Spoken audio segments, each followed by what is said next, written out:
Welcome. I'm Daniel Minty, a cognitive behavioral therapist, teacher, and writer.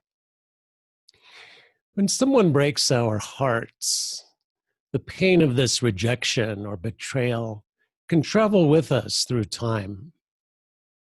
I worked with a patient who, 50 years later, was still suffering tremendously from a rejection he'd experienced in college.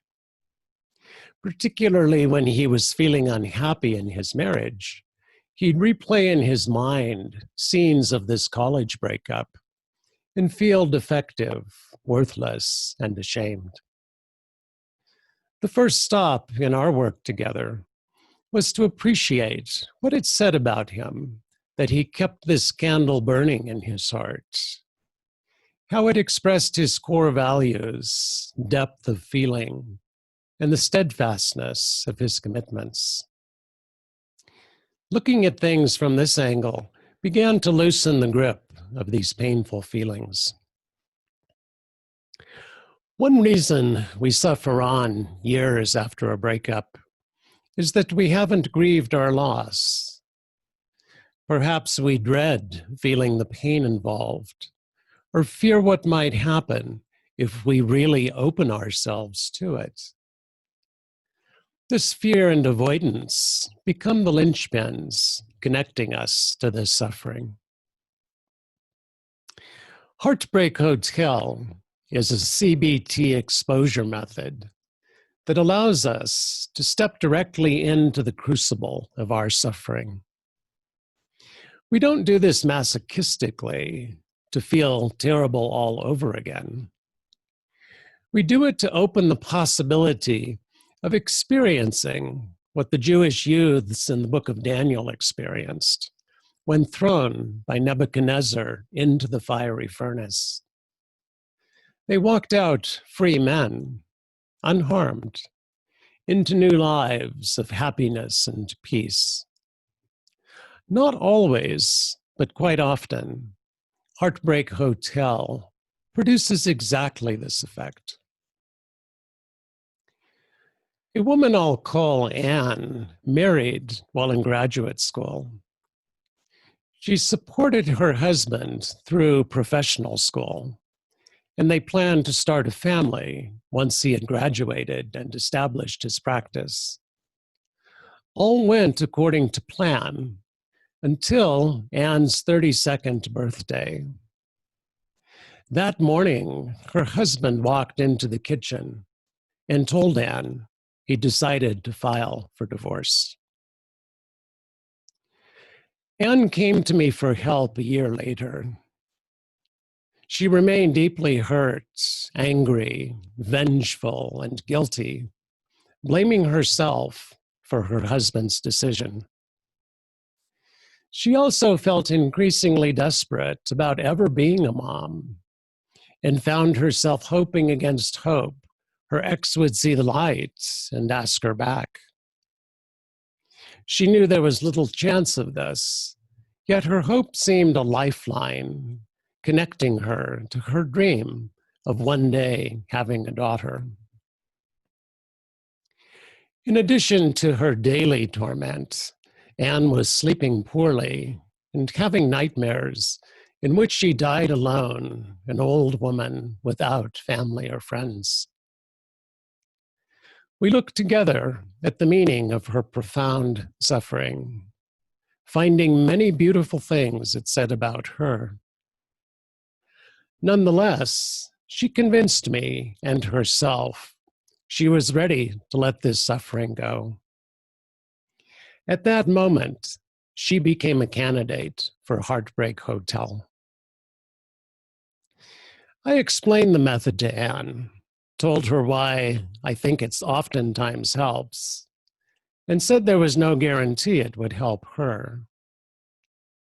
She took all this in and told me she wanted to experience the method. I've tried everything else, she explained, and nothing has helped. Maybe this will. I asked Anne to do some homework, to look deeply into her loss and write out some scene from the future that captured the core of her suffering. She brought a 2-page script to our next session. In it, she was sitting on a bench at a playground near her home, watching at play the daughter of her ex-husband and his new wife. We now had Anne's Heartbreak Hotel. I offered to sit on the bench with her, and she said, "Yes, please." I moved my chair next to her, and we measured the intensity of her negative emotions that included anger, guilt, vengeance, and despair. We also measured the degree of her physical acceptance of her loss. That is, not how accepting she thought she was, but how much acceptance she felt in her body. That number was very low. I invited Anne to close her eyes and began to recreate the scene for her. I asked her to feel the sun on her skin, hear the laughter of the kids, breathe in the smell of clipped grass. This is an important component of the method. We need to go bodily into the hotel, not run it as a silent movie in our minds. Next, I began reading aloud the script that she'd written. Anne began weeping softly as I directed her attention to certain details. The pattern on the little girl's dress, her eye color, the sunlight on her blonde hair, the expression on her face. After a few minutes, Anne was sobbing violently, her chest heaving, tears streaming down her cheeks, her whole body clenched in anguish. At this point in the method, I always feel more than a little bit creepy. I was trained to heal suffering, and now I seem intent on inflicting it. Part of me wanted to take Anne's hand, wipe her tears, tell her everything was going to be okay. Then, sternly, I reminded myself that if we stayed the course, she'd have the possibility of receiving something far greater than soothing words. Anne stayed in the hotel for 40 minutes. Her anguish reached a peak and started to subside. Her body gradually relaxed.